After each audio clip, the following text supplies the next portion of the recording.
With free agency basically completely wrapped up, besides a couple of key free agents that's still out there on the market, a lot of focus are now shifting towards players available in the trade market. And two of them today that we're going to talk about, in both Lauri Markkanen and Brandon Ingram, both have been rumored around a lot of different trades. We're going to talk about what the current status is for both these players and more right after this. Welcome to the number one place for your daily basketball news and analysis, NBA Central.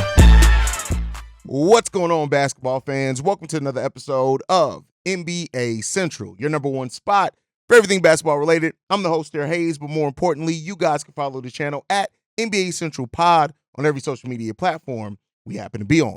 With that being said, let's go ahead and get into the content for today. So we have two updates, both coming from Charania on Lauri Markkanen and Brandon Ingram, and we're going to start off with Lauri Markkanen. It seems like Lauri Markkanen, the value that the Utah Jazz have for him is that they either want multiple first-round picks or they want some promising first-round talent back for Lauri Markkanen. The Golden State Warriors are the team that have most been talked about circling the Lauri Markkanen trade situation, and this comes from Charania, who says this: the Golden State Warriors have been the most engaged team for Lauri Markkanen in recent weeks, as league sources tell The Athletic. They have discussed a proposal around Moses Moody, multiple first-round picks, multiple pick swaps, and multiple second-round picks. The Jazz, however, have asked for the bulk of young talent and capital the Warriors possess, including Moody, Kuminga, and Podziemski, along with picks, which has been a non-starter thus far for Golden State. This is something that I understand it from both sides, right? Lauri Markkanen could be one of the best trade pieces out there in the NBA right now. When you look at it, still a young enough player that he still has maybe some upside that he hasn't uncovered. When you look at the teams he's always played with as well, he hasn't really played on deep, talented teams. He almost has always had to be one of the best or highest up offensive weapons, besides that year with the Cleveland Cavaliers, but he only had 1 year he didn't really adapt well. He then initially gets traded from the Chicago Bulls to the Cleveland Cavaliers, then rerouted the next season to the Utah Jazz, where he does win a Most Improved Player of the Year award. His first season with the Jazz, averaging 25 points per game, 8.6 rebounds, 1.9 assists, right under a steal, right under a block per game, efficiently almost 50% from the field and 40% from three-point range. Last year with the Utah Jazz, 23.2 points per game on 48% shooting, and still that 39.9% from three-point range, taking almost 8 three-pointers per game. Lauri Markkanen is the type of player that can fit in on almost any team if you're willing to give him the shots and put him in the positions that he can get into. He's going to thrive best when he has a point guard that can get them ball, things like that. And the Warriors seem to be in a spot where they are trying to add players that can help Steph Curry still go on runs during the latter part of his career, while he still is being a very effective player. But they don't want to market their future, or mortgage their future is the better word to use there. Mortgage their future to do so. Something that the Golden State Warriors at one time thought that they had the two timelines. That thing ended up falling apart because of the decline of Wiggins and things like that. Poole ended up getting traded and the fall apart there. But now that they do have some players that are showing that they're on the way up, in Kuminga and Trayce Jackson-Davis, it does not seem like the Warriors are willing to part ways with those type of players, because they realize that even with how effective Steph Curry still is being, you don't want to take that chance of mortgaging your future. And then let's say Steph does start hitting that steep decline and then ends up falling off. And then you're left with, at that point, no real young talent and a roster that was more so built to compete then. I actually respect what the Warriors are trying to do and trying to still find a way to stay as competitive as possible with Steph Curry, but still wanting pieces that maybe can fit together for the future. And the Warriors very well could be looking at it and saying, if we can acquire Lauri Markkanen, we pair him with and keep most of our young core, which means Podziemski's still here, Kuminga's still here, Trayce Jackson-Davis is still here. That could give you a young core, if it continues to grow together, that you could still be good enough to win some games. Not be a contender or anything like that, but win some games, have maybe a nice solid foundation that then maybe you can try to build off of on the fly and things like that. So I understand it from both teams' perspective, right? The Utah Jazz, who went into a full rebuild after trading Donovan Mitchell, trading Rudy Gobert, and while being better, I think initially, than what some people thought they were going to be after trading those pieces, they got a lot of draft capital and things back in those trades, and they're realizing that, hey, we can still pivot, we can do another soft rebuild and gain even more and set ourselves up. Teams are trying to do more and more kind of similar to what the Oklahoma City Thunder did in recouping so many picks back that they're set up for the future, right? They can match any deal if they want to just go out and trade for a player. They have that type of potential. The Utah Jazz that already could have 3 first-round picks in the 2025 draft. Keep in mind, the 2025 draft is a super deep draft, and they own the picks from the Cleveland Cavaliers. They own the pick outright from the Minnesota Timberwolves. And while both those teams are more than likely going to be going in the playoffs, the fact is that when you accumulate picks like that, you can combine those picks and then move up or something else to add some flexibility. So if the Utah Jazz can gain any more picks back at all to add to that, that could be what the Jazz are doing. Their own pick is top 10 protected going into next season. So them trying to sell off a player like Lauri Markkanen makes some sense for the future of that team as well. So overall, when you look at it, I understand it from both sides. And the Golden State Warriors may be waiting till the Utah Jazz have to play hardball. Let's say that the Utah Jazz do come out next season and they're winning more games than expected and Lauri Markkanen's killing it. They may actually bite the bullet a little bit quicker on that to take mostly picks and a deal built around Moses Moody. But it is a situation that we'll continue to monitor here as he is one of the best ones. Now, Lauri also has some control in a situation like this, and that is that he is a free agent at the end of the season, and he could command a contract extension upwards of $200 million when his contract is up after the 2024-25 season. So he could receive that extension, and if he does, he could very well hold the franchise, hostage in a way to say, listen, I don't want to go to this team. I'm not going to sign an extension if I go to this team, and then that could also affect his trade market as well. So you got to look at those things as well if you're trading for Lauri Markkanen. In a time where players have more flexibility, they're more aware of the power that they do have with their contract expiring. It is something that as the Jazz shop around Lauri Markkanen, not to say that he doesn't have a no-trade clause or anything like that, but he does have that power to say, hey, I'm not going to sign a contract extension if you trade there. And his agent definitely can put out those fillers and things like that. So the Jazz sit in a position where they may have to be forced by the trade deadline, and maybe even before then, really, to end up making a deal that still gets them they're going to get a lot of assets back regardless, but maybe they don't get that young talent that they look back, that they initially kind of wanted in that type of scenario either.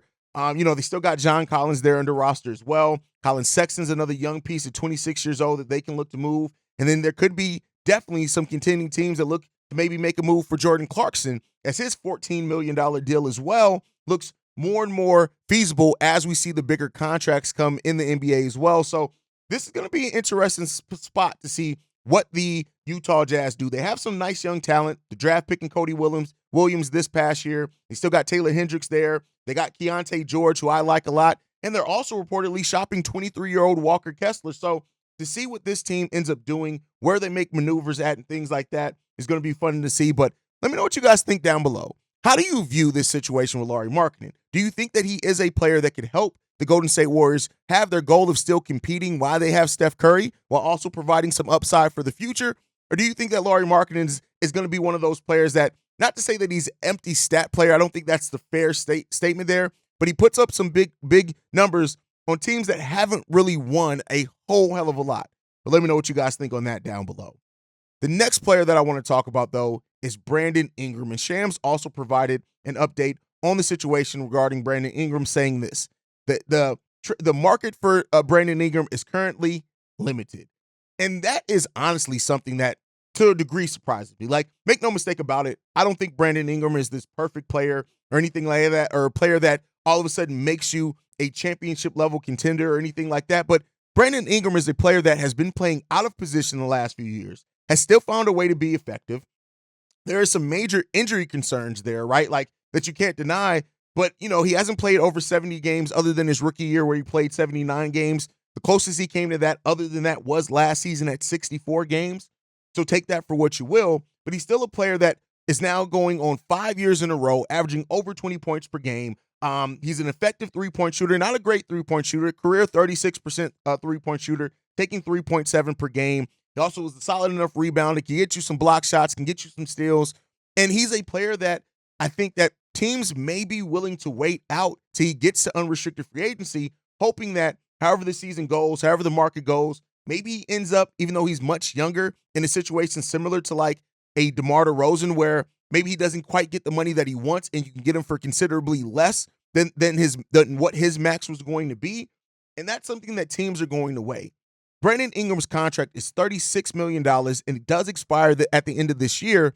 And while I do think that teams at the trade deadline, after they get an opportunity to look and see where their team sits in their respective conference, that they could look to move to acquire him. But he's, like I said, still some doubt around it. Shams also said this. The Pelicans have made it clear that they won't go to the lengths to re-sign him. And while various teams have explored Ingram trade since the offseason began, no other team is willing to sign the 26-year-old at those numbers has yet emerged. While league sources saying that Ingram's camp has also joined efforts to find a trade.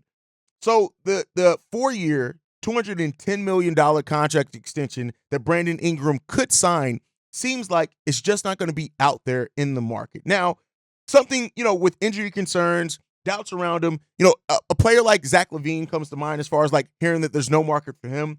The difference is Zach LaVine still has 3 years left at over $40 million per on his contract. Brandon Ingram is a $36 million expiring contract. So depending on how low the Pelicans are willing to go as far as what assets they get back, I do think that this is a deal that could be moved as teams look and then maybe try to negotiate a more fair contract extension with Brandon Ingram. But much like I said with Lauri Markkanen, he does still hold some power in that, because a team trading for a player that's expiring, unless they're giving mainly expiring deals, maybe a heavily protected first, something like that, they may not be as keen to give up some long-term assets just because they're more cost-controlled and under contract longer. So that's where the Pelicans find themselves at. The thing that I commend about both these teams, right, in both the Jazz and the Pelicans, is that they are being aggressive of trying to take advantage of what the market is. They're not allowing those assets' value to drop down to their at zero, but at the same time, with more teams kind of monitoring that second apron, still kind of understanding exactly how limited that second tax apron could make them in the future, it makes some sense that there is some hesitancy as both players are up for contract extensions as well. So that's something that to monitor and watch. I do think that, both these players, I would say, I feel confident that they're going to be moved at some point this season. I won't necessarily say this offseason, but all it takes is one team to have an injury, one team to have a player that maybe doesn't necessarily live up to expectations, or a team that is much better as far as making movements going forward to the playoffs or whatever, and they look at it and say, yeah, we can take a shot on a Brandon Ingram or Lauri Markkanen. But it really comes down to those things and how much their respective teams that they're on now are willing to take down and how much they're willing to change their asking price for those players that still have a lot of promise, right? Lauri Markkanen and Brandon Ingram can definitely help teams win. And I think if you are a team that has already a not a system, but a culture, that those players could buy into that and come in to win. And so we'll ultimately see what ends up being moved there. I think it's something that could be really fun to watch, but that's just where the situation sits right now. Now, luckily, neither one of these players are in the situation that Zach LaVine and the Chicago Bulls find themselves in, right? The Bulls, one of those teams that have waited and basically got less on every asset that they have sent out here over the last couple of months, right? Or last handful of weeks, really, if they would have moved them at the trade deadline. This Pelicans team, the Jazz team have both made moves that clearly kind of point to their direction. They also have, in the Utah Jazz, already have multiple picks in a deep draft in 2025. The Pelicans don't necessarily have that, but you look at them acquiring DeJounte Murray to kind of make the lineups there make more sense. Now moving C.J. McCollum back to the shooting guard position. Herb Jones naturally slates in there at the number 4. And while the Pelicans don't have, for sure, a starting caliber center, unless their draft Eve Missy is ready to go and contribute at a high level, they could be on the search for a center, and Brandon Ingram could help them eventually get to that place, is basically what I'm saying there. But let me know what you guys think on that down below. Do you look at either one of these teams being teams that can make moves to get either one of these players off the roster? The Pelicans also do have multiple picks in 2025, right? So you got to see what's going to happen there. They have the Lakers pick, which they own outright. They have the Bucks pick, which has come from the New York Knicks. That's between 5 and 30. And then they have their own pick. So both these teams have picks in a really deep draft if they want to try to find some talent, and they may, because of that, may be willing to move off of one of these players to kind of move off the salaries at a little bit less. But let me know what you guys think on all that down below. Make sure you guys are following the show at NBA Central Pod. You can send us any feedback, questions, comments, concerns, NBA Central Show at gmail.com. And then lastly, if you want to leave a text message and our voicemail for the mailbag, the number to do so, 773-270-2799. We are the number one spot for everything Chicago Bulls related. That's thanks to you guys. And like I like to end every episode on, it's been a while since I've done this show. Like I like to end every episode on, I'll see you guys the next time I feel like making a video. Probably tomorrow. Peace, y'all. This has been a presentation of the Break Media.